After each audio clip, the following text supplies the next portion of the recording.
technician. And they call him the technician. What's up, guys? Welcome back to another Technician episode. We are here with Jordan Potts and Ty Nicholson. We're going to be talking about our Legacy Quest idea. Boys, how are we today? Mate, I'm firing on all cylinders.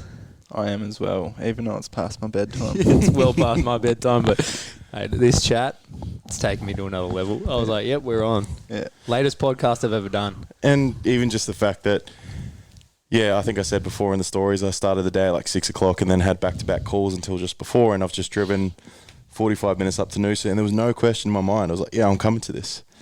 Knowing what we're about to build, right? Or what we've already essentially built, which is cool. But where would we like to start with this quest that is becoming? Well, first of all, I'll ask you, from your point of view, what is a quest? What is a worthy quest of a man? For me, bro, the first thing that comes up is the hero's journey. You know, we see it play out in so many different movies, adventure movies and things like that. And for anyone that wants to visualize it, like think of, people like Hercules and that have to go through these hard-fought battles to learn about themselves, and then they might have that pit where they fall in. They're like, they need to figure themselves out and get themselves back out to save the damsel or whatever it might be, right? It's like that adventure you have to go through with all the challenges that come with it to become the best you can. I don't know if that resonates with you. Oh, massively. Joseph Campbell's work it resonates so much, I feel, for any human being who actually looks at it, and the trials and tribulations that you go through on your own hero's journey. We're all children, and then we go through childhood, we go to teenage life, there's trials and tribulations there, then you go into young adult, and then we, at our age, we're cracking around that 30, and our market's in that 30, 45 range. There's massive challenges in life, but when you can look at it through the lens of hero's journey, it almost gamifies it. Instantly, It almost goes like, oh, this is the game of life. Where there's certain gems laying within these challenges. And as hard as it is to battle stress, relationships, and ups and downs in business, and your own mental health, and being disciplined and turning up for yourself and prioritizing the right thing and eating the right food and not fucking watching porn and getting sucked into all the stupid shit that we're bombarded with. Yeah. Staying grounded in your own journey and going like, this is so cool. This is so epic. I get to turn up every single day and play the game. Damn. How's that for an explanation of it? I think Potsy just took the cake. But it is, right? Like We're all having cake. Yeah. fucking oath. Meat like, cake. Yeah, You seen those viral reels? No, I The haven't. kid gets served like 5 steaks with a candle in it for like a 2-year-old's yes, birthday. actually, you shared one. Yeah, I remember that. I'm like, that's a new birthday cake. Your algorithm's different to mine. That's the type of men we're bringing into this quest, right? Like it's understanding the men that we are and what we've been through in our own trials and tribulations. And I'd love to ask both of you, what's the first, hardship that you've gone through that's helped you to this day, that's made you become the men you are? Oh, I'll leave it over for Ty. There's heaps. Okay, so I'm actually going to bring it back to the last time you and I did a podcast. Ooh. So straight into a little bit of deep water. I haven't spoken to my dad since that podcast because of some of the things that were truth that were said. So throughout that whole experience, it's created a journey for me on how I want to show up as a father. So I'd say it's pretty interesting to come back onto a podcast a couple of years later. I haven't really done many in between that. Yeah, as a dad now. Yeah. A father. Yeah. Because there is differences, right? Yeah, huge. Potsy knows. Man, even just as I've just said that, I'm sure there's men that are going, what do you mean? Can you explain that a little bit? The difference between a dad and a father? Well, I'll go straight back to Ty. What do you define the differences in from your context, what you're speaking on? Well, I think it just comes back to the simplicity of just being able to hold space, be there for your son, for your daughter. That's literally it. Yeah. That's the difference. That's literally the difference for me. That's a major one for me, is being able to be there. And it is hard as like seeing my boy, like when he's losing his stuff, and it would be easier to react back to that respond in the same way, but just being able to hold that space, I think that's the father. Yeah, it's so interesting. I've noticed in myself, excuse me, certain behaviours and reactions that my dad taught me, because that's what he did and was unaware of it, that have come out in the way I parent Indy. And it's interesting because I'm aware of it and I'm not proud of it, but I catch myself doing it, and it's giving me the potential to rewrite the story. I'm not perfect all the time, and I don't think any parent, but once you're a parent, you realise if anyone's given fucking parent advice before they're a parent, they got no idea. Because it is literally so different to what you think. Because you've got your logistics around what it would be like, okay, I'll do this. But when your emotions are in play, when their emotions in play, when there's stresses, when there's in the environment, when there's risks, it's so different. And so it is a self-journey to actually learn how you almost reparent yourself by becoming a parent, because you're parenting the child within you that was parented a certain way that is then coming through of this is how you parent, and you've got to go, is this the way I want to parent, or is my current level of awareness and choices and values being expressed in that way?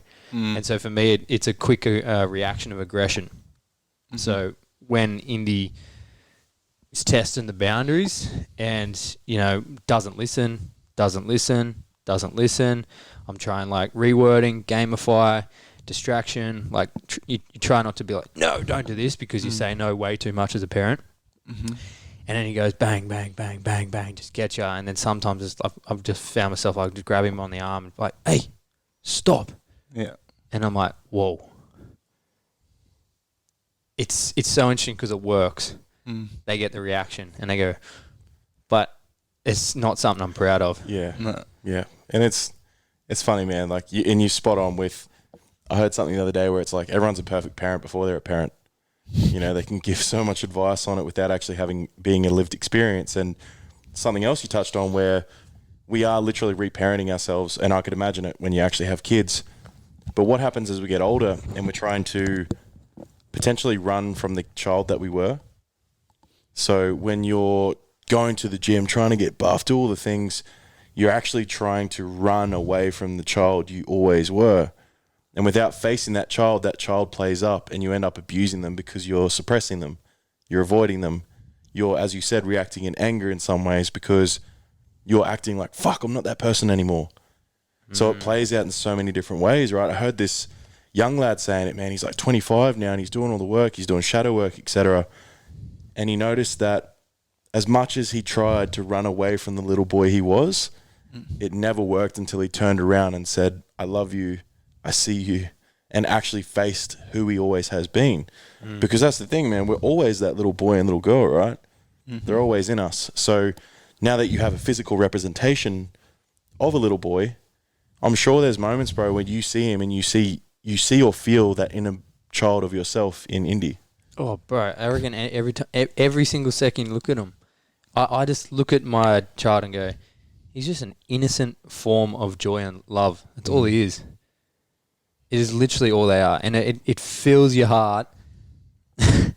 Fuck, man. It's the most incredible experience ever. You see this little child and you just think, you are just, you're just made of love. So pure. You're so pure.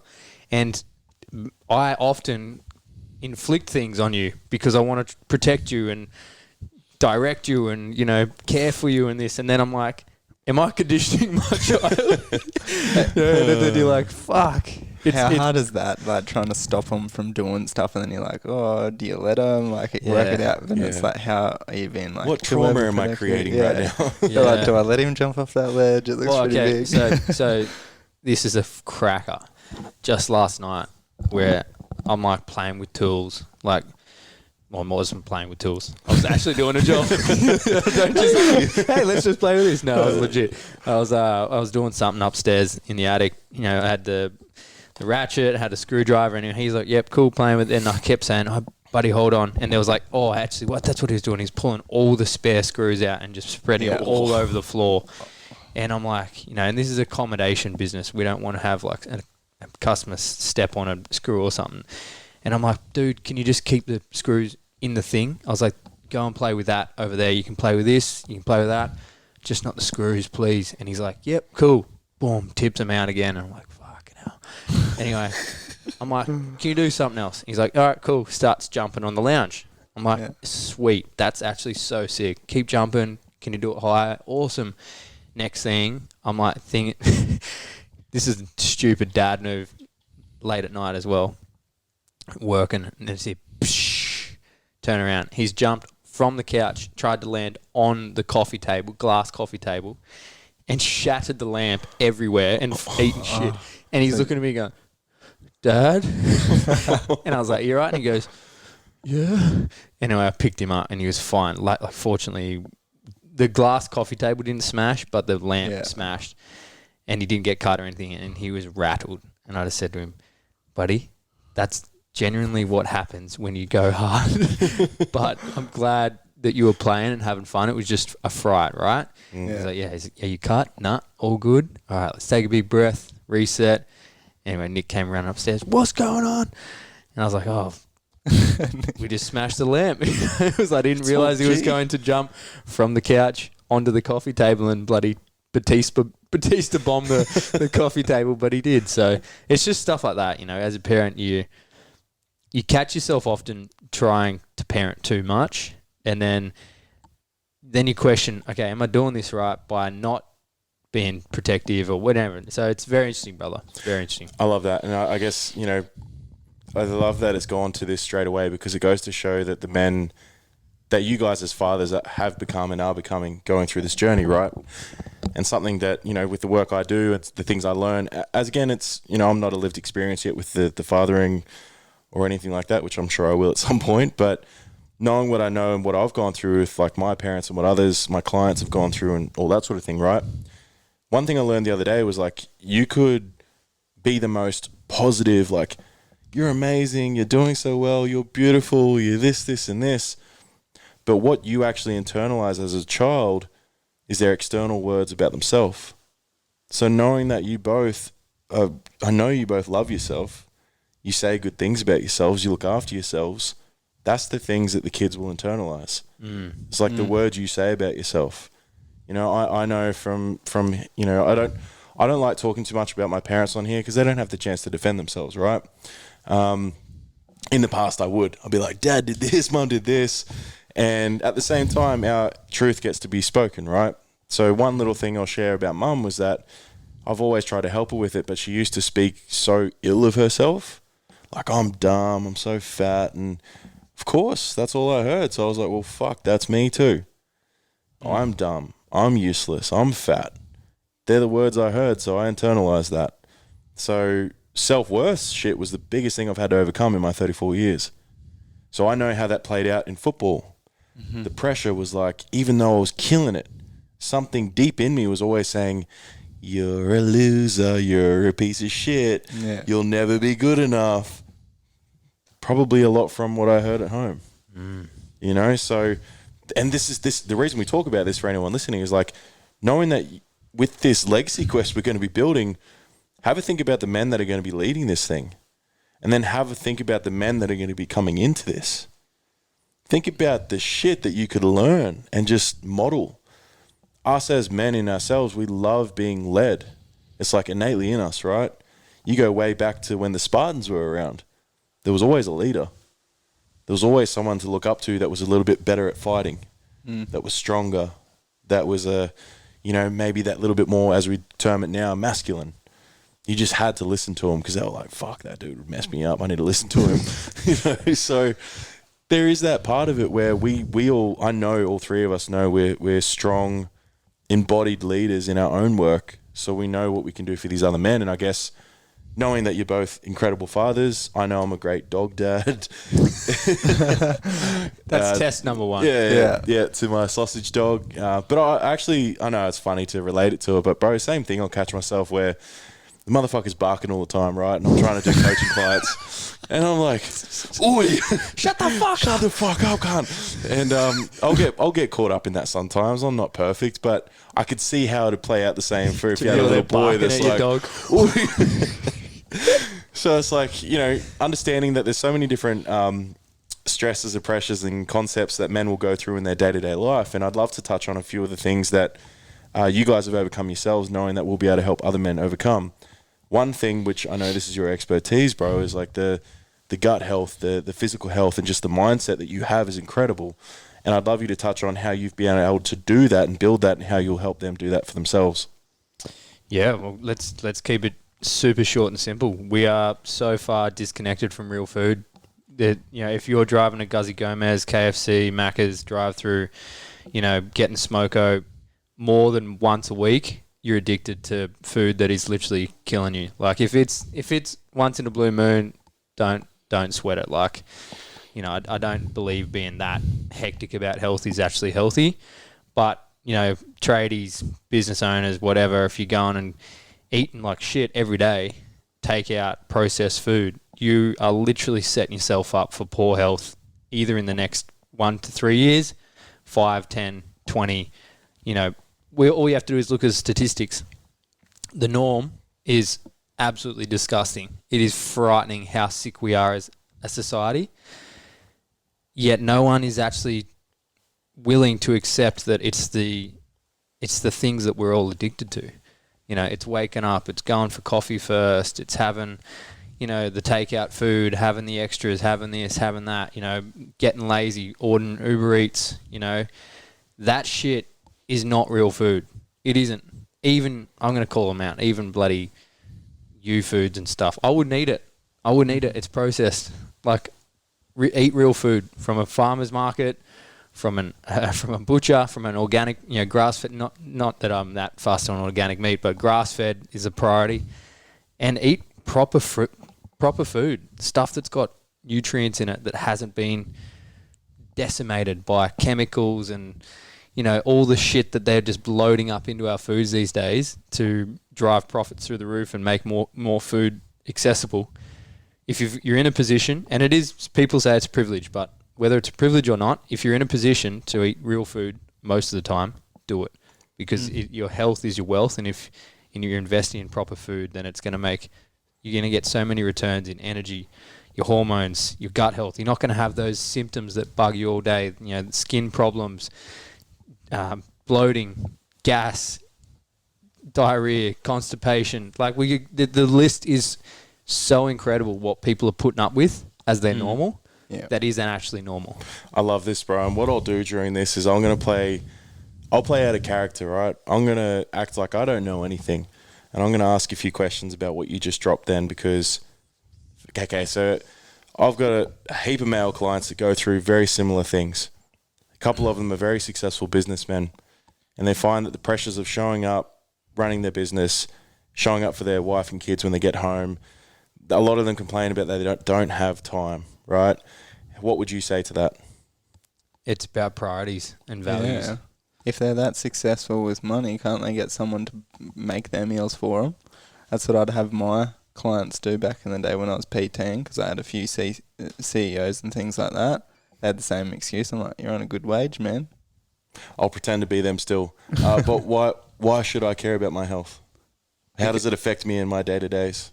If it's in the context of a business owner, then it comes back down to their whole decision-making process throughout the day. If you can't make as sharp decisions, that's going to cost you profits. Ooh, I like that. Yeah. Or imagine this. Your wife sits you down at the table and says, I'm done. You don't spend any time with the family. You've never got energy for us. You haven't looked after yourself for years. We haven't had a sex life in 15 years. I'm not attracted to you. I'm not in love with you anymore. All you care about is your business. But I fucking pay for everything. What's important, brother? Presence. It's the true battle. And like, I'm not going to say I've nailed making the money that I want to, but bringing my awareness to family and the importance of my presence and my health, because I nearly lost my health. I was fortunate enough to not die, but I did have a near-death experience from drugs and alcohol, and I was treating myself like shit. And nearly dying, waking up from that, made me realize, like, fuck, life is very fragile. And you can eat the KFC, you can have the cans of Coke, you can have the V's, you can keep up on 10 coffees a day. You can do that shit. if you want, but you're running a red line that at some point the engine might crack, and you're going to have to deal with all of the shit that comes with fixing that thing. And then hopefully the engine doesn't cook itself and see you later. That's the big one there, bro. And thank you for touching on that, because something I learned recently, like I've known it for a while now, but understanding how much the nervous system actually regulates our entire life. You know, we've got this green zone that you can stay in if you're looking after your health just a little bit, doing some breath work, being mindful, being present, getting love in your life, eating decent food, like Potsy said. But if as soon as you're in those red zones, either above or below it, you're pretty much fucked. Because if you're operating in the higher end one, the amount of diseases and stuff your stressful and inflamed body can create, I'm assuming is something that's quite common for blokes you work with in your legacy dad stuff. Is that what you see a lot of? Oh, man, men in general are running the red line in so many areas and then come home and run a yellow line. Passive, lazy, couldn't be bothered, don't help out, don't have the energy to play with the kids. Now, if you put the energy that you put into your business, into your health and your home life, you can have it all. Would it give me more time with my family because I'd have more energy? Bro, if you're healthier, you have more energy, you've got more testosterone running through your body, you're stronger, confident, leaner, not carrying around insecurities about your body and the fat that you're hanging on to. Are you going to make better decisions in business? When you shake hands with another man, does he respect you more as a lean, fit motherfucker versus a fat, sloppy motherfucker? Yes. He goes, he sees your forearms, he shakes your hand and goes, this guy's disciplined. I know it. He trains. There's respect instantly, instant right? respect. This motherfucker gets it. He pushes himself. Yep. Yeah? Not that plump men can't make money. Right? There's fucking many. That used to be a form of wealth, right? Yeah. Being overweight. However, these days, there's too much of it. It's the norm to be mediocre, have blown out body. It's not healthy. And when we're looking at the rates of disease right now, heart attacks, autoimmune conditions, man. Like people in their 30s and 40s, 20s, getting autoimmune conditions. Like this is stuff that people rarely got in their elderly age 50 years ago. Now we've got kids with autoimmunity. It is the food and it is the shit that's in our water. It is the inflammation in our brains. It comes down to, we don't need to make health complex. We just need to get back to basics, man. We're so disconnected. And as a busy man in business, your time is so valuable every second. And so if you can apply systems that make your time, make you more time efficient with your food, like your nutrition as a whole, with your training, with your community, shows you new ways to do things, think differently, don't always, just follow the same old story. You're literally going to become a better businessman. You're going to become a better family man. You're going to become a better man to have a relationship with yourself. And that's something I've been harping on about lately is do it for your family, yes. Do it for your business, but do it at the end of the day because you have to be with yourself 24 hours a day. That's the most important relationship you have. And most people are scared of being with themselves, aren't they? Yeah. I know a lot of blokes that try to run away from themselves every afternoon. Stop at the pub, drink 10, 12 beers, talk about the shit that's wrong in their life, go home, sad. Same shit, right? It's like a cycle. And I'll touch on what you just said then, bro, because I'm the perfect poster child for that. Last year, I stepped deeply into my business and forgot completely about my health. I got up to like 154 kilos. I was a big boy, right? Still a big boy. Still a big boy. And though the difference, that's 6 months of just training 4 days a week, bit of boxing, sauna and ice baths. I'm down to about 140 kilos, but it's not the weight that makes the difference. It's how I feel. My energy, man. Like right now, like we said before, it's now 9:30 at night. I feel like I could do another fucking 2 days straight. Right. Tell me about it. It's nothing. Hey, like I've done a whole day of clients, taking calls, dealing with a mate that's depressed, like all these things that would normally jack most people's nervous systems up and ruin them for a week. And it used to get me back in the day. Now I'm like, yeah, cool, let's do another 10. I'll be sweet. So people don't realize, I'm assuming, how important health actually fucking is. Not only should it be a number one value, but I don't think they even understand how it trickles into every other aspect of their life. Well, it's your base, isn't it? And then I guess that comes back to the question at the start is what's more important then? Is it your time or your energy? Because if you've got time and you've got next to no energy, is it that valuable? Holy shit, that is great, because that is exactly what I struggled with last year. Because I was that big and unhealthy, bro, I probably had 2 hours good work in me each day. Because I was cooked. I probably had pre-diabetes. You know, I struggled to get out of off the lounge some days, and I was like, damn, I could have saw my shit out. I'm sore. But you didn't for so long. For so you long. sat in it. Yeah, Yeah. right? You just keep Made keep excuses. feeding. Yeah. Forcing it. Yep. And I was like, no, I'm fine. It's, And- and you tell yourself that shit. I'm fine. It's, just get through this. I got more. Yeah. It's not that bad yet. I've got a client. Wasn't that bad yet. Heart scare to the doctor. You got to change yourself. He literally flashed. Fuck. Was he a big dude? Wasn't. He's dropped 20. He's dropped 20 kilos. Damn. Is But that he- with you? Yeah, but he's not. He wasn't huge, but beers, lots of alcohol, and running himself into the ground with stress, inflammation, working like body was torn up. No awareness of health. Zero awareness of health. Like he's like in the last year, the shit I have learnt about what I was doing previously blows my mind. Like he's dropped 20 kilos. He's much better in business. Like he's making better decisions in business. Everyone in the workshop is like, mate, you're going to new levels. Like they're all inspired by him, asking him what he's doing. And, you know, he's more connected with his wife. She's like, texts me every week going, I can't believe the man I've been with for 15 years has changed and become this man. I'm so in love with him again. Oh, how good's that? Like she is blown away. He's reconnecting with his kids who he's, you know, had troubles with connecting because he was just angry dad, drinking, lazy, you know, not much to connect to with as a kid. Dad's not doing much. You know, he's now trains with his son every afternoon. Then they go for either a pushy ride. They do the trails at Caloundra. He's like, man, my life is so different. It's so much better. But unfortunately, he had to have that heart scare and consider, mate, what if I lost it all? You know, I hope that men, when they hear that shit, they don't need to go to the depth. Like really, just imagine if you had the ability to turn it around now versus going through the just such rattling pain and the earthquake that just destroys all of your confidence, makes you feel so anxious and fearful for your outlook on life and for future. If you could avoid that pain by just making the decision now to fucking change, why would you not do it? Why would you not do it for your kids?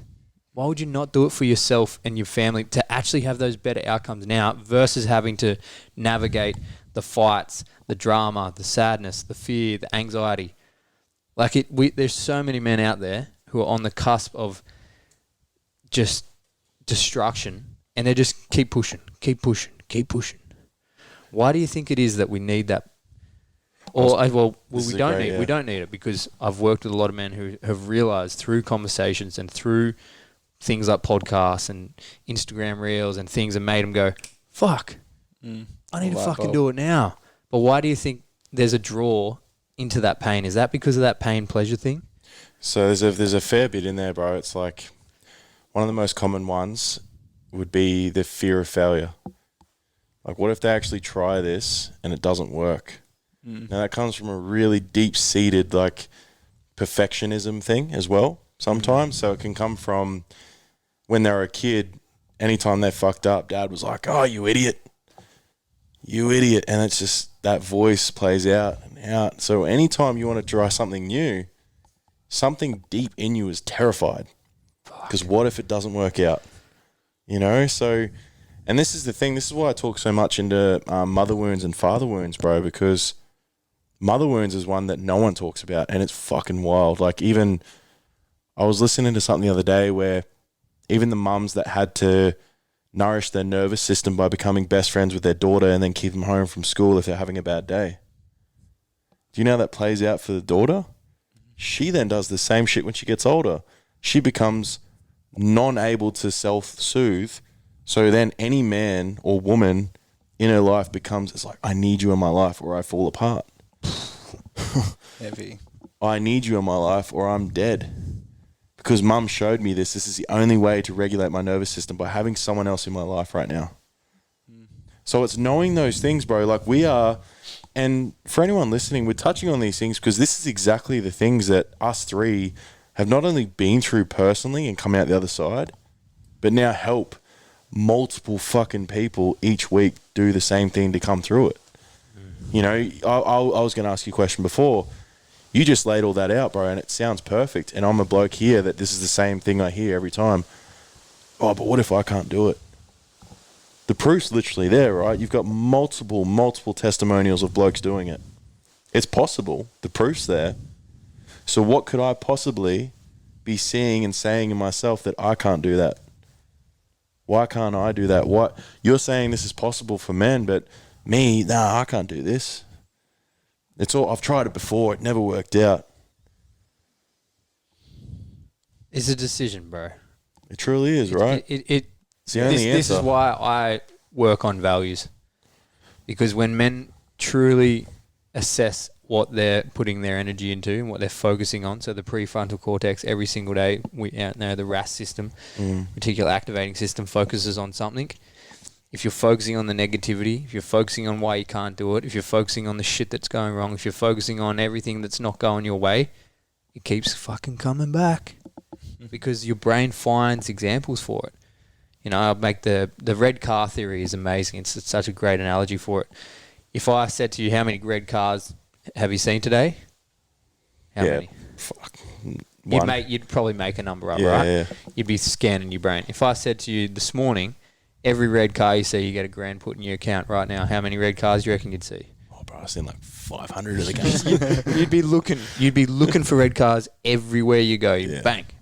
Yeah. That's what happens with the brain. So we use this system for success. So for the men I work with, what helps them make that realization that, oh shit, I'm making my decisions from a thing that doesn't even support me. It's not bringing to me what I want. And so we recalibrate their values and we get, the top priorities in place of like, what are the 3 main things that are important to you? Okay, now you're going to make your decisions based on those 3 things, and anything that's outside of that is a no. Because if it's truly a value of yours, other things come second, third, fourth, fifth. And if it's not in your top 3 priorities, it's not going to happen. So put it in your top 3 values and then make your decisions for the next 90 days on those 3 things with everything. Opportunities, temptations, discipline, turning up for yourself, that sneaky trip through fucking Guzzy Gomez for a double roll. When health becomes a priority and you activate your reticular activating system each morning and focus on health, you question yourself before you drive through the drive-through now. And I'll back that up, bro, because as I said, last year was a different story. I have to drive past KFC and Macca's every single day to where I live. Last year, I'll quickly duck in there. I don't have time. I better grab a Mackey's breakfast. I think I've done it once this year, right? It's such a different experience because I don't think I've had Macca's in like 6 years. well, getting there. Can you remember the last time you had Macca's? Have you ever had Macca's? Yeah, plenty. Yeah, especially in the fuck. bodybuilding days. Oh, you would be pumping it. Even in the party days. Yeah, party and bodybuilding. That was Yeah, it's that, like you said, bro, choosing it. And it is a choice. Like I chose that. It was actually on a deeper level with our mate Toddy Jarrett. He talks about identity so much, right? So rather than saying I'm Trav, this that does this, I was like, no, I'm the guy that is going to continue dunking a basketball at 70 years old. So I'm going to look after my health now. I'm going to be flexible. I'm going to be supple. I want to move well. I want to be lighter. I'm a big dude already, but I'm from the boxing every day and the sauna and everything else, I just, in my mind, I'm like, I'm that healthy guy. So that's changed everything. My decisions, how I feel, my nervous system, everything has changed from making that one fucking decision. Right? And like you said, I think a lot of men don't want it to be that simple, because if it was that simple, they'd hate themselves for not making the decision sooner. It's almost like the regret of not doing it sooner. But hey, better than late than never, right? Yeah, and it's hard to see when it's just small changes, those small reps, and in this day and age, it is a bit like that. The big rushes, the gambling, the meme coins, all the stuff. It's like you want to get on that bandwagon for something to happen real fast. Like that's this day and age a lot that I see, especially working with business owners to help them grow their business. Yeah. Expectations for a lot of people is blown out. And wanting to get from A to B in a certain time frame. And the same as opposite, like waiting for something to happen. I'll fix it real quick, but let alone it took your whole lifestyle to get you to where you were on that health issue, and you think you're going to fix it in a couple months. It doesn't happen like that. Yeah, wow. Do you think because of this new belief system, all this dopamine hits from like phones and all this other shit, that the gambling and other addictions have become more common because of that stuff? I think so, for sure, because, you know, someone's got to get the clicks, and the more appealing it is, you know, the more in your face it's going to be. And I see it from that perspective because I go very deep on psychology and how clicks work and all that sort of stuff, which we can get into later. Definitely. But it's interesting watching the data. Like, humans are very, very predictable, especially online too. So if you can put the right things in front of people at the right time, you take them on a journey or a quest to the destination that the advertiser wants. So it's pretty interesting. Wow, I love that, man, because like you said, if once people start to implement this sort of level of understanding with their self, like you said, it's reflected in their business, right? Mm-hmm. Do you find that as soon as you start to touch on those things, there's more success found in their business as well? Yeah, for sure. The business side of it's pretty interesting.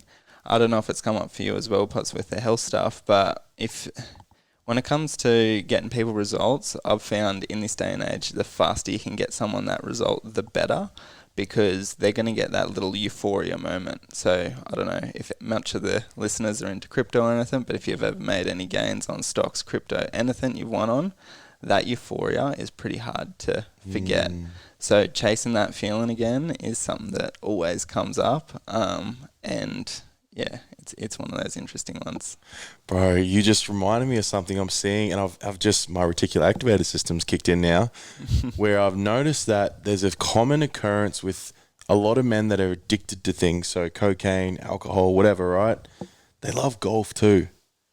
It's like that feeling of hitting a good hole or something. They're like, fuck yeah. Crisp shot. Yeah, that reminds me of that same like Flush. big dopamine hit. Yeah. Yeah, wow, okay, that makes sense. So imagine these business owners that are trying to stay on track, do the right things, make the right choices, and delayed gratification.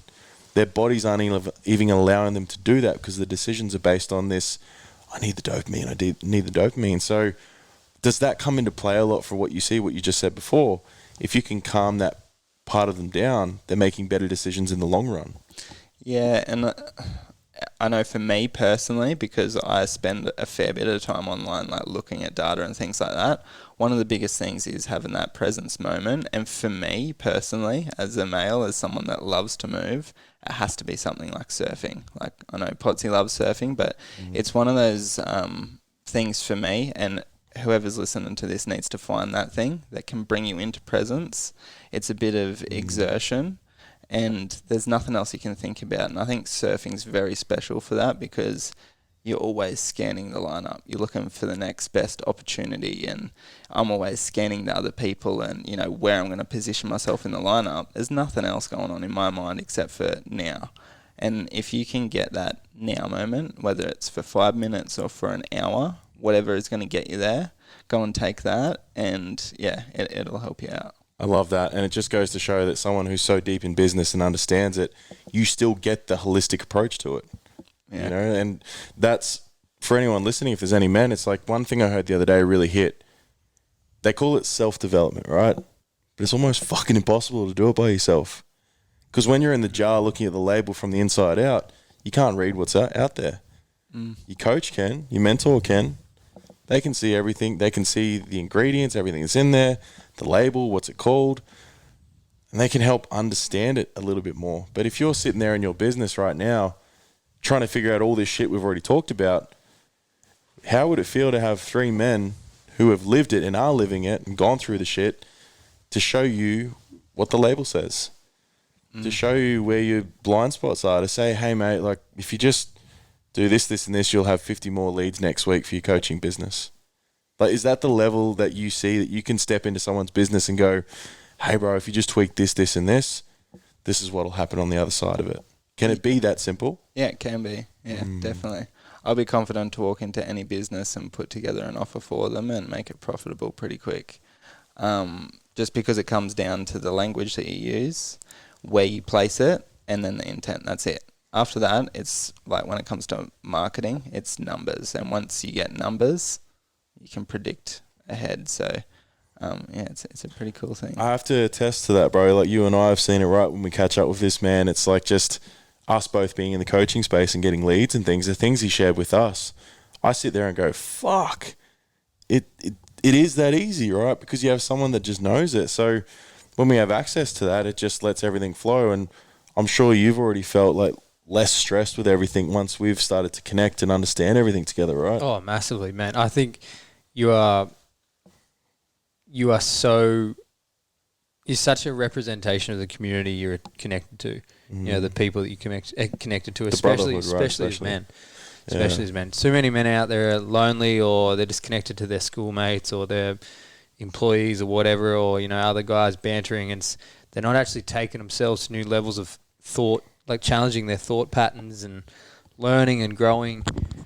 And too often, as men, you just get stuck in Groundhog Day. You live the same year over and over and try and call it an existence.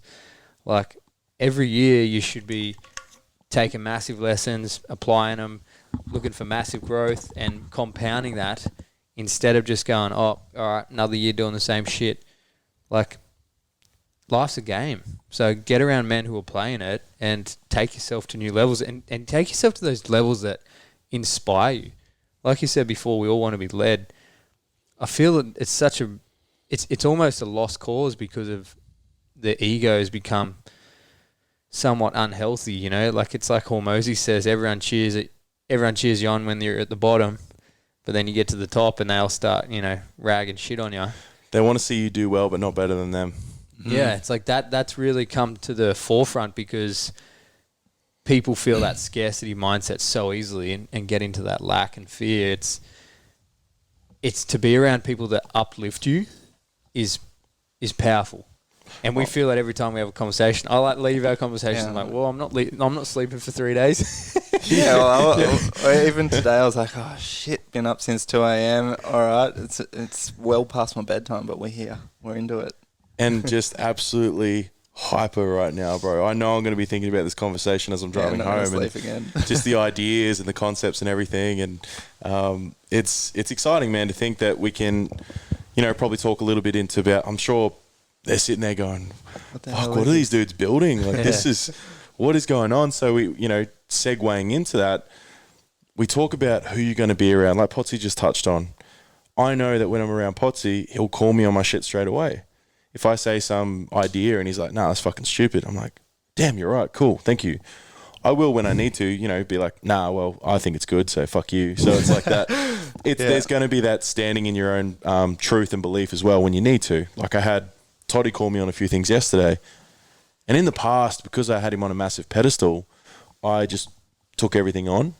But now, because I've done so much work on myself and understand myself and respect and love myself, I took it on. I was like, yep, cool, feeling into it. Nah, none of that lands. I'm going to have to reject all that. And it felt good. It felt good. And he took that. But again, how fucking rare is it to be around men that can take and give that? But being challenged in a mindful and encouraging way. Of course, yeah. You know, not just ragging shit and the cat's just going, yeah. You know, the energy, you can feel it. Yeah. Not ragging shit on each other just to pull each other down. Yeah. And I don't think I've ever said, no, that's fucking shit to you. It's usually No, like, you have. What about this? What's the intention with this? I don't like that. What about this? Ah, okay. That's the best stuff. So, well, politely disagreeing. Yeah, I love it, bro. Yeah, it's sick. Agree to disagree. Yeah, no, we've disagreed on a lot of things, and we've come together and collaborated, and then you find a mid-ground, and cool, yep, sweet. Yeah. Most men can't handle that. It's super important. They literally, I watched a video the other day of this like German movie where she's saying, your own pride makes your head explode before you can even make a gem of a fucking decision. Wow. It's like, yeah, dude, it's the most powerful video. I'll drop it somewhere. But she's just going off at him, and it's like, you know, you try to blame us for your shit. You take responsibility. You're the one who made this decision. I've got nothing to do with it. And she just fed him, bro. And it's like, you're 40 years old sitting here with nothing now because of yourself, not your family. You know, and it just, I know a few people reached out to me, commented on it, and said, holy fuck, that hit me. And I said, I bet it did. I hope this triggers 95% of the people that watch this. Because if it triggers you, then something in you is tormenting you. That means it's your mentor to where you need to go and sort your shit out. You know, if anything in this podcast so far has triggered you, you probably should look into this legacy quest we're about to tell you about, because it is going to cover every single aspect of you as a man. You know, and you get to be a part of a brotherhood that not only has, well, I'd like to say we're always going to have a little bit of ego. It drives us. It's competition. Ego, bro. Healthy ego is great. And you're just going to have men that support you and love you, no judgment. There'll be judgment when we think you need to be better and you can be better, and we'll give you alternatives. There's all those real people look for this shit, right? And I'd love to be able to give each of us, you know, a few minutes to talk about what we're going to cover in the actual program and how it looks and everything. So I'm pumped to hear about this because dude, the AI stuff in business is wild. Yeah. And I'm sure a lot of people are hearing about it. Yeah. I'm still trying to understand it, and I'm calling myself the fucking technician. So like when we talk about time's one of the biggest things you can save these days with AI, and he's all over. And Ty can give you that. Yeah, it is wild. The more that we are using it on a day-to-day basis, the more I'm realizing it is going to replace a lot. Like some of the ads that I've trained, because you can create your own GPTs and assistants.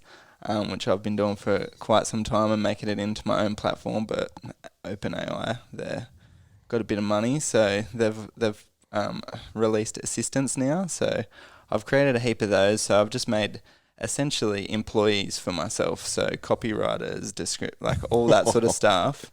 But they're geared towards like proven frameworks that I've tested in advertising with hundreds of thousands of dollars worth of spend, and it is crazy how good they can write.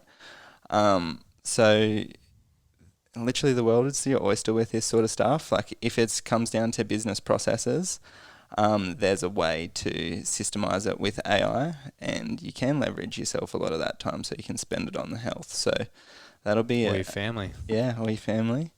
So yeah, I'm excited to be able to get into it with everyone and just literally make a solution that's there for everyone. But I've got a heap of out of the box stuff that people will be able to use, and yeah, it's going to be a heap of fun. Oh, I like that, dude, because I know there's been a few men reach out to me. We haven't even launched this thing yet, but I've just said a couple of stories, and I know one of the boys, he works in mining. He has a business, but works in mining, knowing that to pay for what he's doing, right?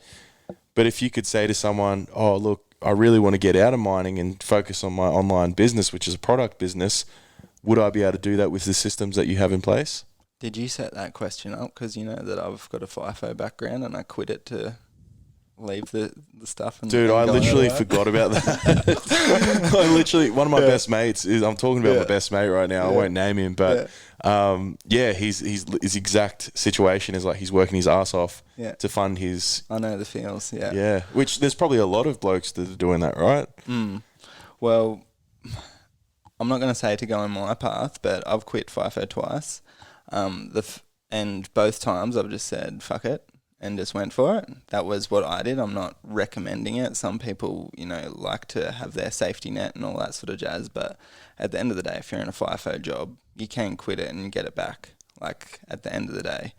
And if you do have the intention to put all in on it, like you'll make it work. And I can tell you right now, because I had a conversation, interestingly, today with a FIFO friend. I've still got a few that follow me and just check in. And he was like, what are you doing, man? I want to learn this stuff. And then I told him, and then I was like, oh, well, it's marketing. It's a heap of different stuff. Just marketing as a broad is what I've learnt, and it helps me out. And then he's like, is it hard? I was like, well, it's not as hard as FIFO, mate. And he's just like, true shit. So if I could say anything, FIFO is hard.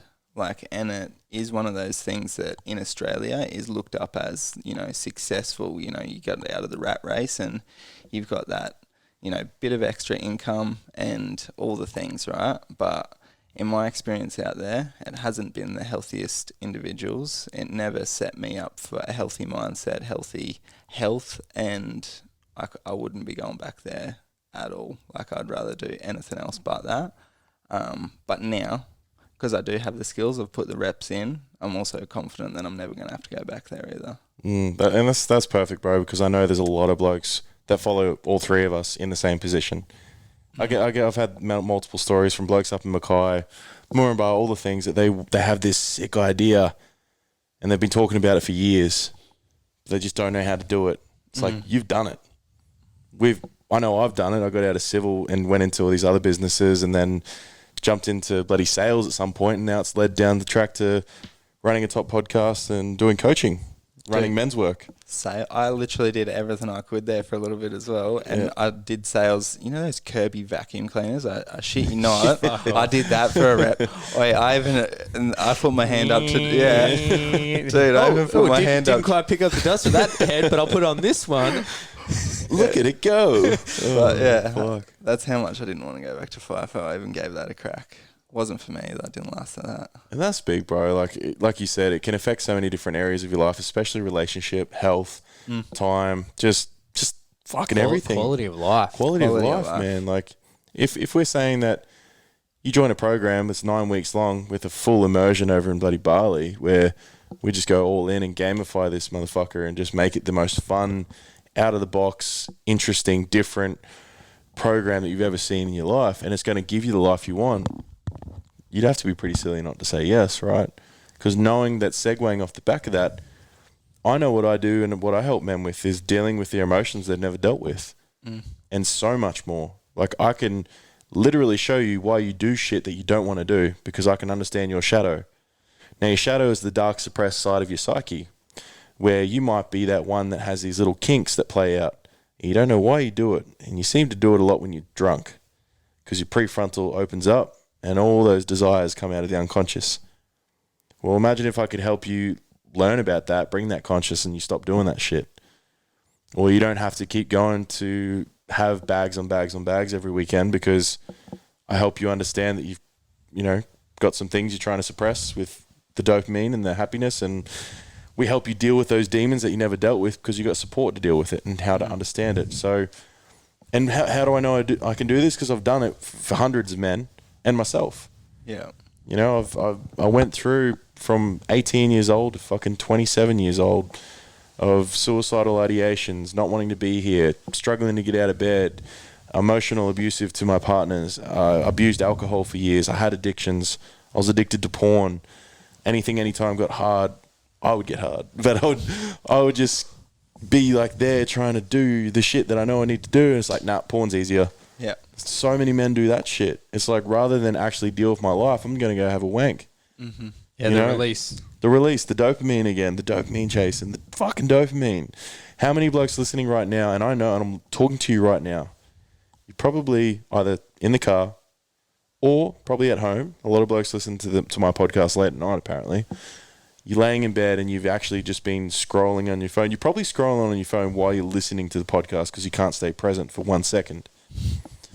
Imagine if I could slow down your mind so much that you can actually be with something for an hour. That includes your missus. That includes your kids. Includes your family, your mates. You can actually live life and not have your brain running at 1,000,000 miles an hour trying to figure out this mess because you have actual fucking clarity in your life because you deal with the shit that has been controlling you for the last 30 plus years. How would that feel? You know what I mean? And again, I can speak on this with wisdom and experience because I've fucking done it. And I'll continue to do it because new shit always comes up as well. And that's okay. It's constant improvement, and I know that can feel like a lot of pressure sometimes, but us men are built for this. We're built for growth. If you're not growing, you're fucking dying. What's the point of not trying to be better? No, not trying, just being better. I hear Potsy say it all the time, like, how many men use excuses for everything these days? It's like, oh, as we said earlier in the beginning, oh, I don't have time. Fuck that. You have priority issues. Mm-hmm. I lack discipline. Fuck Yeah. that.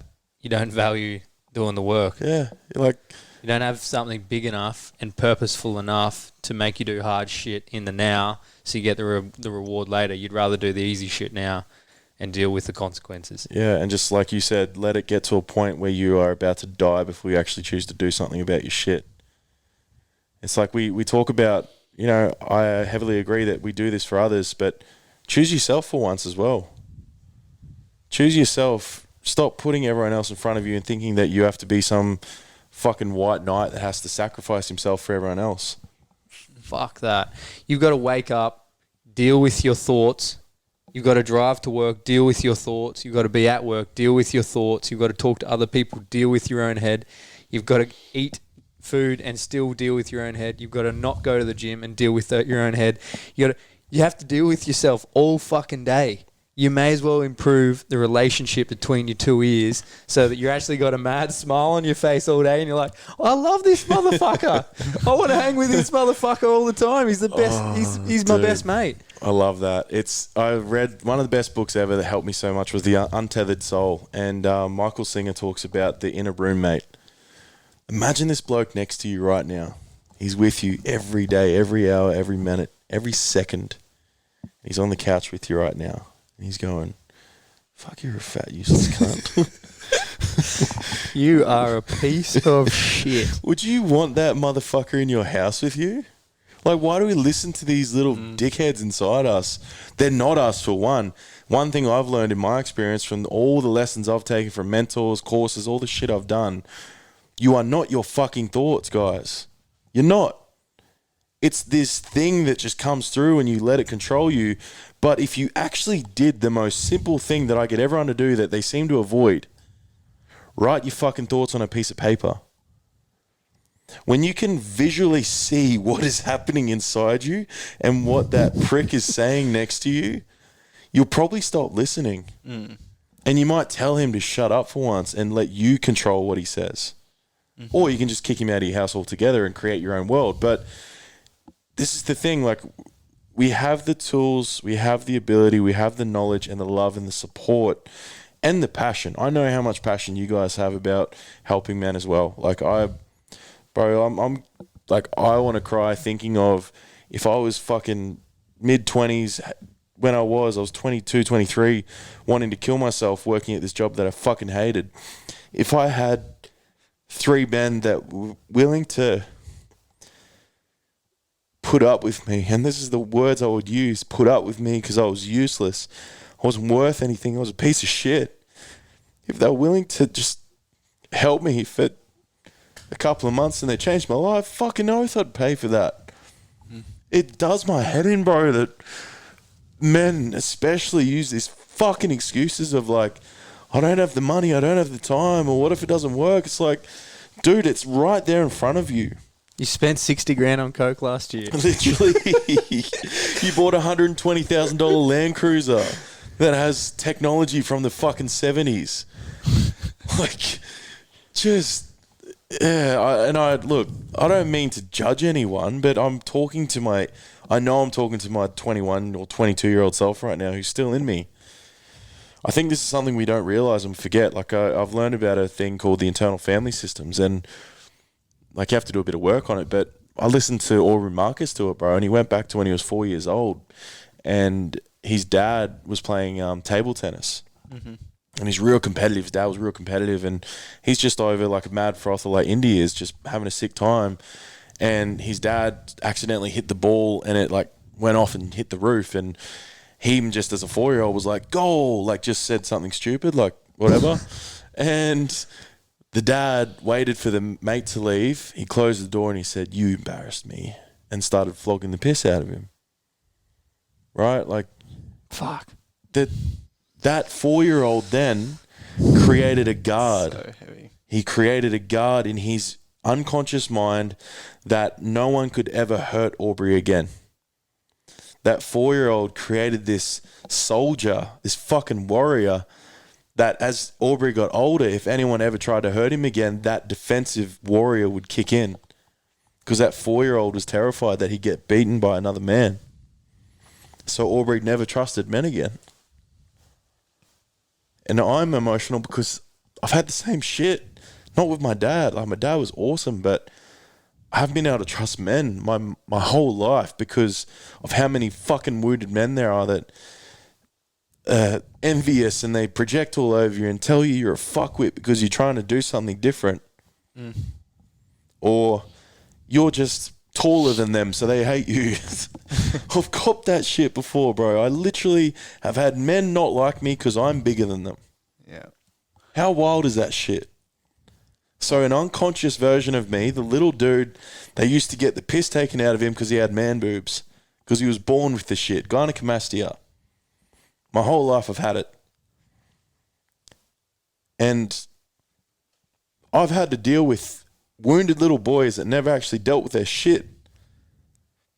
And yet, I still show up now with compassion and love to help those same men. That hurt me when I was a little boy. Because I don't want them to go through it. I also don't want them to produce little boys that get hurt. Or little girls. Like, enough's enough, man. I can't deal with the fucking pain that people literally consciously put themselves through, or the people around them. I can't, because when I have mates call me like I did today, and he thought about killing himself the other day, and he's one of the good people, man. I went to school with him. I can't handle it anymore. So, yes, I believe in this project that we're building. This fucking legacy we're going to leave, man, because I know the men that walk out of it are going to be the exact same.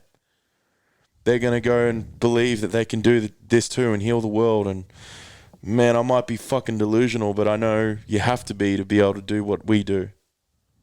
A little bit of delusion probably helps you on the mission, right? So anyway, that's my rant done. I just want to say, you say you can't deal with it, but you are fucking deal with it. You are the antidote to that pain. Neck deep in it every day. But you're turning up for those people, you're turning up for those men, and you're a shining example of, hey, I'm a fucking polished turd, and I'm turning up, and I'm being the best of myself, and I'm showing you that it's possible. All right? We're not gifted. We're not talented. We're not fucking, we've all come from humble beginnings, but turning up and doing the work, it really does pay massive dividends in the relationship that you have with yourself. And that affects the relationship you have with others. And that reflects the relationships they have with others. And that's how you change the world.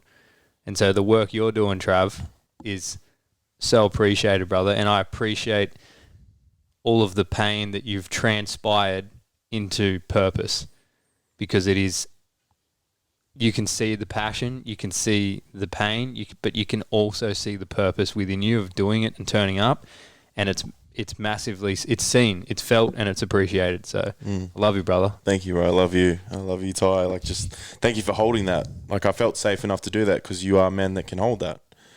I probably wouldn't have let that out if I was between two men that aren't as integrated as you two are, right? Exactly. You know, it makes a big difference. And knowing that I'm going in this weekend to another Heart-Led Warriors workshop, you know, we've got, but again, the women's is like full. We literally had to stop selling tickets because it just filled up that quick. The men's, I think we're struggling to get like 12 people there.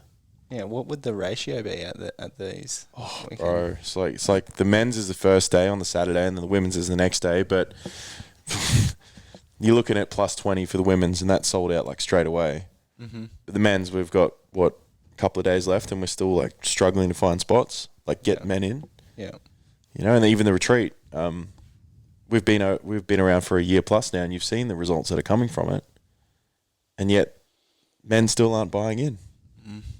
And we shouldn't have to like sell to people. I know it's part of it, but something in me is like, I shouldn't have to be doing this. I shouldn't have to convince someone to change their life. But I'll challenge you on that, because we're always in a state of negotiation. Yeah, I know where you're going with this. Like, we actually should be doing this because it's overcoming the self-sabotage, right? You have to be challenged. Yeah. You have to be negotiated. You Yeah. have to find that point that makes sense for people to take action.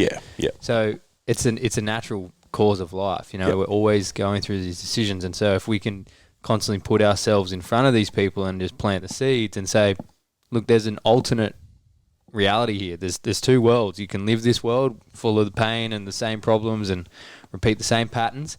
That's the world you're in. Or you put a foot in this world, you open the door and you step through and you go, holy shit. This is literally, it's a parallel reality.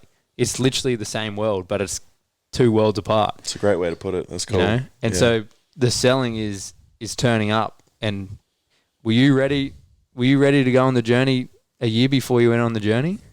Weirdly, yeah. But you didn't go on the journey. But it's not common. It's not common. Like, I was terrified still.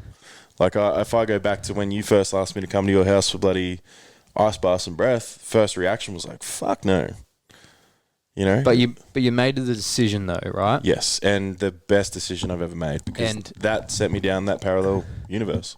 Prior to that, there would have been some sort of opportunity that your eyes couldn't even see, or that your brain didn't Yeah. absorb. I know what and you're so saying, you were yeah. saying no. So all I'm saying is, I have come to the realization that yes, while it's like, oh, I've got to find, we shouldn't have to sell these people. I believe the ones who know that there's an they're listening. They're going, fuck, Yeah. it's fucking It's there. right there. It's there. But you've ultimately got to make the decision. You've got to take the responsibility and say, I'm actually not keen to continue living this reality, this life that I'm just wading through shit and calling it fucking life, and actually take a step out into something that's different and start leading a new life. And it takes that result, takes that decision, that moment of like, oh, someone's invited me for ice bath. Fuck, that scares the shit out of me. You know what? I'm going to fucking do it. And look what it's led to 3 years down the track. 4 years nearly. It was during COVID. 2020, yeah. It was like right bang in the middle of COVID. Shit. That's wild, man. And to think that, like, I don't know if you remember what I looked like then or what I felt like and what I was like, is fucking night and day, right? Yeah. I mean, I've always just seen Trav. Yeah. Yeah. But that's the thing. I think that's the difference. It's like, I felt so just accepted. I think that's a really important thing for men, is like we like to be challenged, right? But it's also really nice to just be met where we're at and understood. Yeah, I think you would have experienced this. It's when you get, look, there's people doing this work who also have some stuff they haven't dealt with, and so they project a lot, and you know, it's all about beating people up. Yeah. Yep. Calling people forward, I think is more encouraging. In the reality space, you know, yes, we could be like, you're a fucking piece of shit, fucking stop fucking, yeah. It's like you could do Like that army shit. styles, You can yeah. go the military style, which some people just Yeah, it works for some. some Yeah, people yeah. operate like that, right? And a little bit of that masculine energy is like, just get this fucking work done. Don't even ask a question. Yep. Do it fucking now, and you'll be a different man. Some of that works, but I think it's super important that, you know, when you said you felt safe or accepted, that's because it's about a brotherhood and it's about lifting each other up, not beating each other down. Yeah. I've been in environments where I'm like, you know what? I don't think this is my vibe. Yeah. You know, there's some value here, but nah, these aren't my people. You know, whereas I step in under, I'm like, sign me the fuck up. Take my money, teach me the shit. I'm all for it. I am 100% in. You know, so it's like, find your people. Find the people you vibe with. Find the people that you resonate with, who inspire you, and fucking do what it takes to go and be around those people. Yeah. Change your life. And then become, what do we got? 20 spots we're going to have for this year? For Legacy Quest? Yeah. Yep, 20 men. 20 men. Committed men, ready to gamify the shit out of nine weeks of business, health, and the warrior within. That competition aspect is sick. Yeah. You know, having the different teams to see who wins in the end and the prizes are going to be there. It's just We can't just glaze over that. no. We'll be coming in. We'll come in and understand what's actually going to be happening. So, 9-week program, we said. Yeah, one thing that, we've all run a retreat now, Yeah, multiple. And one of the things, you go away for a few days, cool, you learn some stuff, you have this experience that's outside of your reality, outside of your normal, you're not at work, you're not around your family or whatever, and then you go back and you're like, fuck, I'm back in real life. Back to reality. And it is literally, I've had post retreat depression. Yeah. I've gone away 5 days with Keegan, come back and gone, oh fuck, I hate my life.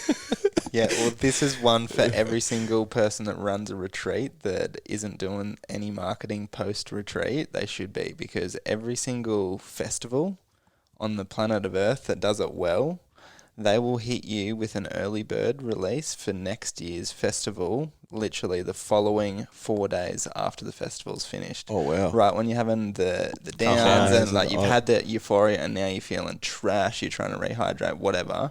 And then you're going to get hit with this, do you want to have that experience again? And then you're locking it in for the next year. Holy. Happened to me. I know. I got caught by EDC, got me in Tomorrowland. So, but yeah, anyone who's running a retreat, we'll chuck that in our marketing campaign.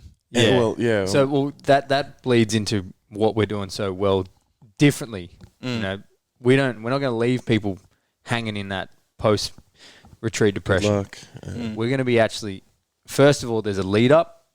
So we've got the 4 week program before the Bali meetup. Then we do the week or the 5 days in Bali. So we're all meeting up in person because it's going to be global. Come in person, the challenges, the games, the teams. We go after it for 5 days. And then we've got the 4 week integration. So this is a 9-week program. And this is an idea that came to us. It was like, why? Because we wanted to do a retreat. We wanted to gamify it, come together with these 3 pillars. And we're like, why don't we just fucking go balls to the wall and do integration, lead up and integration and make it a 9-week journey instead of 5 days in Bali like every fucking other dickhead. And you just rock up and it takes you 3 days to get to know everyone, Yeah. or you probably don't even get to know them at all. And it's just awkward and it's like you don't go as hard because you don't trust them. And this, you go in and you know every motherfucker that's there. Like, Bob, bro, how's the missus? How's things? How you feel being here? Imagine that high, all of them getting off the plane Yeah. and just rocking up. Actually meeting each other in person. Bro, just the dap ups, and like, oh, what's going on, man? Holy shit, you're way bigger in person. Like, it's that I can already envision it. That's the cool thing. Yeah, it's because like, we get to install that culture first. Yeah. The challenges in the first 4 weeks, implementation is the change that the guys are going to see results already. a little They're bit of shit talk. already going to be on high. And then we all come together as the brotherhood in person and send it in Bali. That 5 days is going to be power. Oh, dude. And then the following, maximizing, okay, here's what you learned, or here's what you built up to. Here's what you learned when we were in person, the realizations you've had. Now let's actually make it 4 weeks to integrate it. And you're going to start while you're back in your normal life. So it's not like sunshine and rainbows in Bali. No, that was just planting the seeds and setting the foundations. Now we go back and there's accountability, like, this is your life. This is how we create that alternate reality. The accountability piece is so big, man, because for men especially, ever since I've uncovered my inner See You Next Tuesday, I've really noticed that because I can hold that inner monster that was always in me and activated that really strong masculine, the boys that I coach now, if I say to them, hey, like, in the past it was all like, yeah, man, like, it's all good, bro, if you don't get it done, like, I understand. Now it's like, bro, if you don't fucking get this done before next week, we're not doing our next session. It's it like, men just thrive off that. It's the competition, it's the challenge, it's the, like you said, the That's calling the healthy forward. ego, though. Yeah, it's the calling forward, right? Achievement is the healthy ego. Yeah, and we know what it takes to be a champion, to leave a proper legacy, right? And even I even pictured the other day, one of the processes that I was coming up with our Trident was around like a Native American share circle they used to do. And dude, I was calling in the idea of it and how it felt, and I could see it with all of us just around this fire and what was being spoken and called in through every man and what they were going to share, like their inner knowledge that they haven't even thought about probably their entire life, and the shit they were going to become aware of. I've already seen that. It's literally already happened. And people listening that probably don't know me, as I'm pretty woo-woo as well, as much as the listen to Wu-Tang and play some basketball and things, but I am so connected to the spirit and everything that you're going to get an aspect of from the other two boys and then from myself that you've probably never experienced before. You know, and that shit happens differently every retreat I go to, thanks to my good friend Christy Drake, who brought that out of me more and more. So you're right, man. It's like there's nothing like this.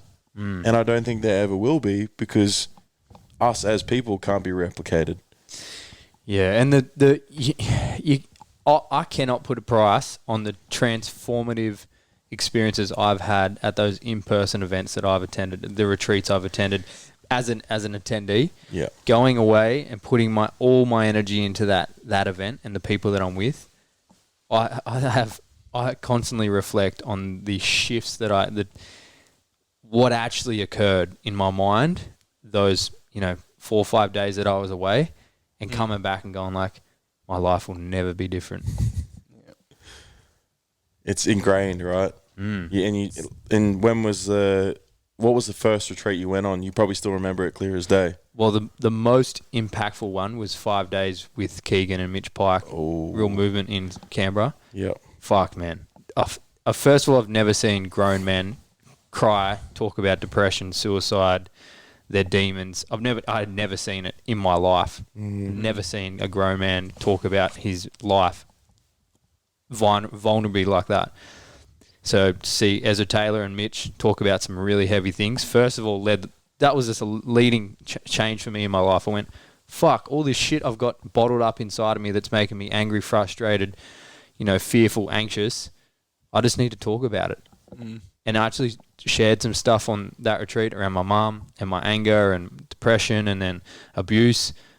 Fuck, man. It was I literally felt like I left that retreat, lost 10 kilos. Like I felt unstoppable because I'd actually just released all of that energy that was sitting in my body. And I was like, fuck. And not only did that, we were training so hard every day. We were pushing the limit. We had guys, fuck, it's so funny. If you're a vegan, I love your choice for yourself, but we had a vegan with us and he proper nearly died. He could not complete the exercises, and these boys were not easing up. Because it was like heavy lifting and stuff too? It was heavy lifting. It was capacity, like sled work till you're nearly going to vomit. Like max effort handstands on the wall till you're nearly falling over. We did like a 3-ball juggle test. It was like the longest person to juggle. One of the guys was like 10 minutes, who was just like in the zone. It's like crazy focus and shit. Like, It was so cool. And then we're doing running, like just ridiculous runs and swim work. One of the guys couldn't swim, got in the pool. He learnt to swim. He was so shit scared. We forced him to swim. Well, we didn't force him, but we got him it was like, overcome this fear. We're all here to support you. You're not going to die. Yeah. He fucking swam. That's sick. That's huge. Fucking swam. Yeah, dude. And that's the thing. Like, you can uncover these things in a 5-day retreat or immersion, we're calling it, right?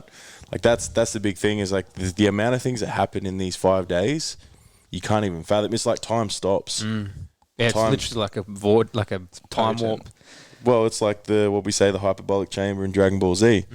Was going to be the time chamber, but it's changed for a reason, bro. I know that the space that we're finding right now, which, Ty, you're in Bali next week, is it? Yeah. Yeah, that's wild. This weekend. Like, how's that for timing? Yeah. Like, you're going to be the scout for us to find, and I guarantee we've already picked a few places that we're looking at, but I know you're going to find the perfect place and just be like, yep, this is the one, boys. This is exciting. I guess we should probably tell them when it is. September. Yeah. Yep. So we're taking interest to start with. We just got to start building interest. If this is something that you're like, fuck, yeah, get me on that, I want details, get on the list, because we'll be doing a launch very soon, pre-launch, releasing the details. But yeah, it's definitely something that you don't want to fucking miss if it's pricking up the hairs on the back of your neck and getting you all juiced up, starting to rub your hands together like, I want a part of this. Definitely don't miss out on it. But I guess some specifics, right? Mm-hmm. Yes. Like, so we're not just kind of like keeping shit. Yeah. So I'll be doing 9 weeks of gut health, nutrition, and training and values around that. So actually optimizing the health and lifestyle. You'll be doing...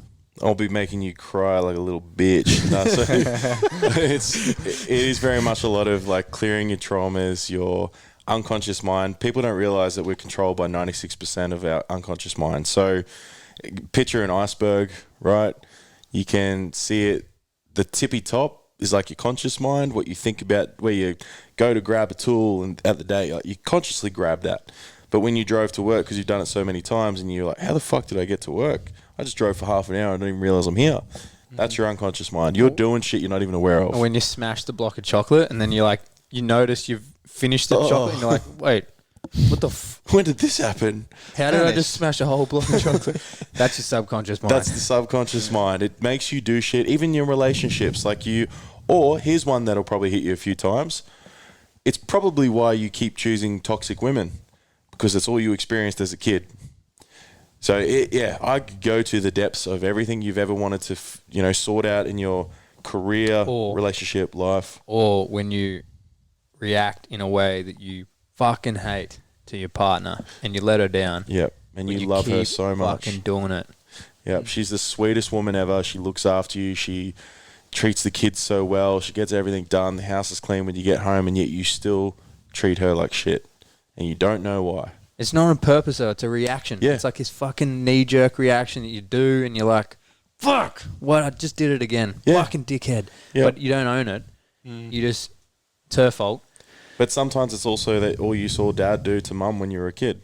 And now that's just ingrained in your unconscious, and it's a shadow aspect, and you're triggered by a woman that actually treats you well because you don't believe you deserve her.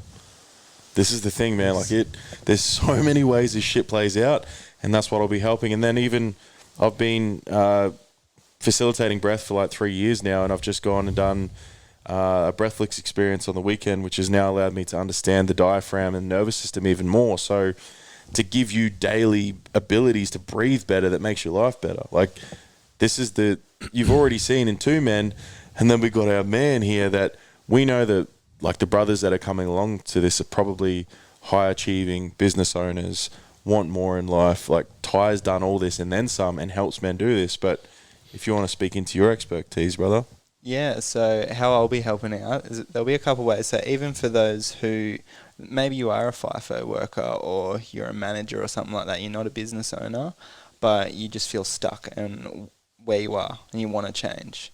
So if you do have one of those ideas that you were talking about in the morning, I'll be the person there that can just bring that to life. Like it's easy work for me. Seen it multiple times now. So it's just like, all right, let's just create this plan, and then we'll make tangible action steps on how you can make that happen for yourself to remove yourself from whether it's a manager role or FIFO or whatever it is. If you're a busy ass businessman, then I'm going to help you out in a way just by asking you questions, and we're going to create systems that will save you time so that you've got more space to do the things like work on yourself with Trav, work on yourself with Podsy, with your health. So it's basically a Don't good forget trio. profits. Yeah, Maximize profits. Yeah, money, because money is a beautiful thing. It's not just Absolutely. time. Yeah, so time and money, but at the end of the day, that's what business is. We're in it for profit, and yeah, if you can't make that happen, then yeah, it's not really business. You're just gonna burn yourself out. Literally, and just it's that toxic cycle of just like, how do I do this? How can I provide for my family? I'm a piece of shit. I'm not a man. I can't. Like it just the amount the business can reflect in the other aspects of life is so important too. And I'd love to, for a moment, paint a picture for the man that does attend and how they wake up after 9 weeks after this experience.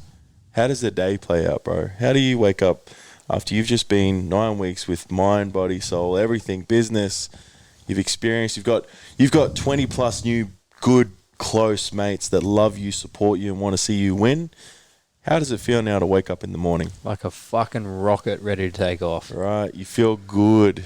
You're fired up. You're not depressed. You're not looking at the ceiling like, fuck, I don't want to get out of bed and go to work. Got energy. You literally jump out of bed, zinging. Don't need all devices to get through the morning. Don't have the afternoon slumps. You know, don't fight the symptoms all day, the headaches, the fucking skin, the annoying gut problems, the food allergies, all this shit that people are dealing with. It's bullshit, bro. It's not true health. Get your health in order. You feel amazing from head hits the pillow at night. You look good. You're more confident.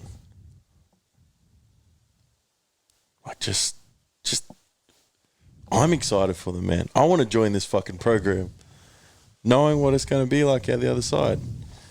Because especially if there's any because obviously we're all in relationships, but look, if there's any single lads, like imagine if that you are able to create such a solid, incredible relationship with yourself and enjoy your own time, that ability, and I know I've seen this because I help with this, is that you call in the love of your life because you found the love of your life within yourself first. You know, this is all aspects of your life. If you're a man listening to this right now, like there's nothing that we do not touch on. That is the most important to it for, you know, the subjective success that we might want. Like for me, I don't know about you boys, I'd love to get your insights on this, but I had a moment during a presentation, actually. One of the boys, Paulie Grugan, got me up on the stage. We're doing public speaking for, about 100 people. And he was proving this thing. He said, we talk about how no one knows what anyone's actually thinking about and what everyone believes is success to them and love and all that thing. And he had me sitting and turned against the wall and he whispered in my ear, he's like, mate, I want you to think of the happiest place ever. Tell me what that is when I ask you. And then he turned around to the audience and said, what do you think Trav's thinking? I asked him, what's his happy place? And they all put their hands up and they were saying these things and this and this. And they're all saying like, oh, he's really happy in his business and he's making heaps of money and this all this other bullshit. And he turned me around and I said, bro, honestly, I went straight to laying in bed watching The Sopranos with my missus and my dog was tucked in between us. Yeah. That to me was happiness. Like, that was my joy. That was my fulfillment. I have this beautiful little family. I'm happy. I have a career I fucking love. It's impactful. It's got purpose. I'm healthy. I have so much good food in the fridge and cupboard and like beautiful home, in a beautiful place where I can go play basketball. There's a gym close by. I have this life. When I go back 10 years, bro, I couldn't get out of bed because I was that depressed.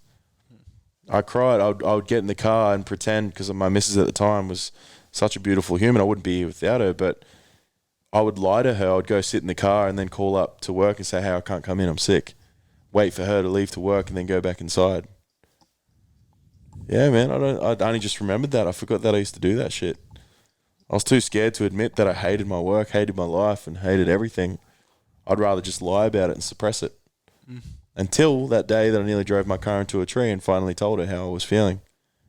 4 years into my depression after quitting football at 17. You know what I mean? Like we said, man, men will leave it to the breaking point until they actually talk about it, which it doesn't have to be that way. No, just preventative in all things, health, self, and business. Dude, it's the ultimate tips of the trident, the trinity, the three, like you, mind, body, soul, as we said, everything you've ever wanted in a program, you literally get it right here. And it's coming in September.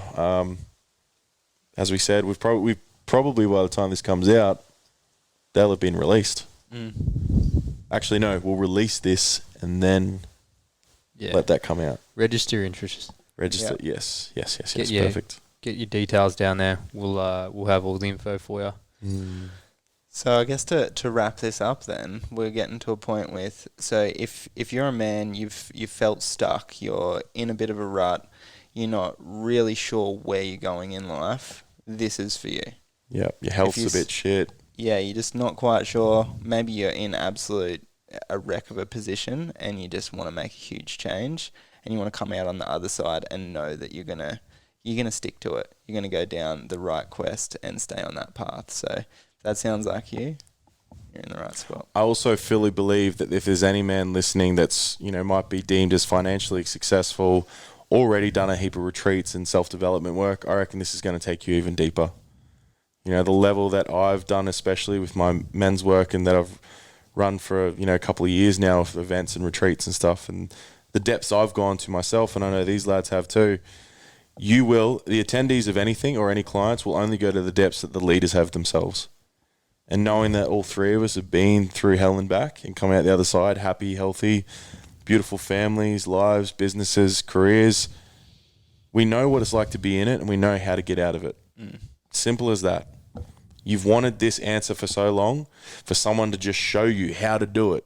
Well, we've done it, so now we can give you the exact fucking blueprint. Yeah. It's as simple as that. And a brotherhood with other guys doing it. Imagine that. You get to have everything you've ever wanted and make good mates through it. It just... That applaud you for winning. Yeah, dude. They'll probably be there for the rest of your life because I know that, especially when you're talking about it before, Potsy, I remember... Like, I played footy from, 5 years old to 23. And as much as I was always one of the worst trainers ever, there's nothing like being in the battle, in the sweat and the heart, like the fitness with the boys. There's something about it, hey, just going through the shit with them. And I think that's why they talk about it where soldiers and stuff become the closest mates and brothers ever. Because when you're in that sort of shit with another man... and the things you have to do for each other and support with each other, there's no other connection like it. Like, I've got mates from when I was 10 years old. Yeah, you cannot fucking fake it. No. When you do the work together, you just can't fake it. Those memories aren't forgotten. Yeah. 100%. Well, thank you, brothers. This was cool. Hour and a half felt like 5 seconds, of course. And it's probably, what is the time? 11 o'clock. Still early? Let's fucking go, baby. Thank you, everyone, for listening. You can probably tell by our passion in that conversation, like, we are super excited about this. It's come together really easily. I think that's the most important part, is that we thought about this. It expanded to 3 people within like 10 minutes. We were like, we need Ty in here. Yeah. Ty came in, and then we've met up a couple of times, and it's all been built within a matter of like 2 weeks. That's when you know something is fucking powerful and it was meant to happen. And then even just the way it looks, the trident, the legacy quest, the name, everything.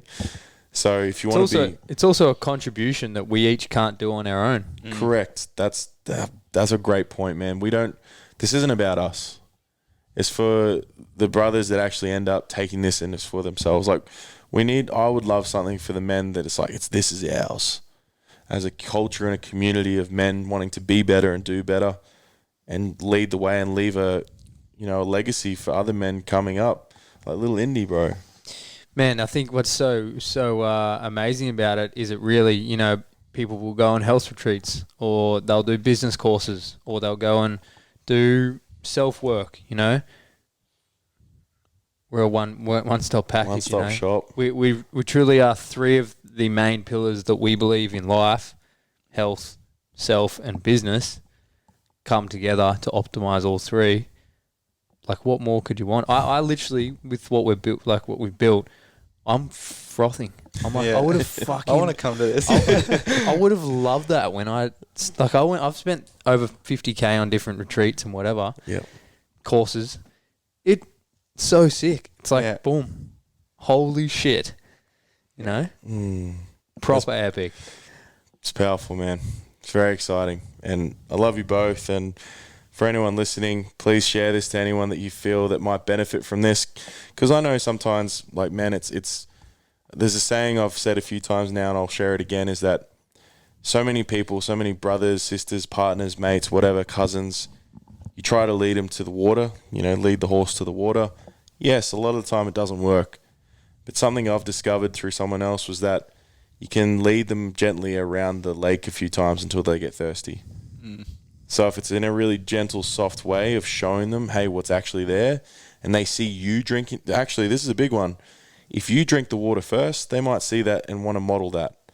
So if you do the work first, this could be your chance to impact your entire friendship group, your family, whatever. Because most people, and actually every single person I've helped with my work, they come back to me and say, Trav, you wouldn't believe it, my mum's doing breath work now. Trav, you wouldn't believe it, my brother's not depressed anymore. He started listening to your podcast, and it actually helped him so much that he doesn't want to kill himself anymore. I've literally had that message. Huge. Right? So imagine if you just go all in, and your little brother, your dad, your mates, whoever it is that you want to do the work, you've been pushing them for so long because you're in this space, you just go in for yourself, and they see that and go, damn, maybe I can do it too. That's a big one. It's a safe, loving, integrated space for you to join. And yeah, we just can't wait to do it. So thank you. Peace. And Untact business.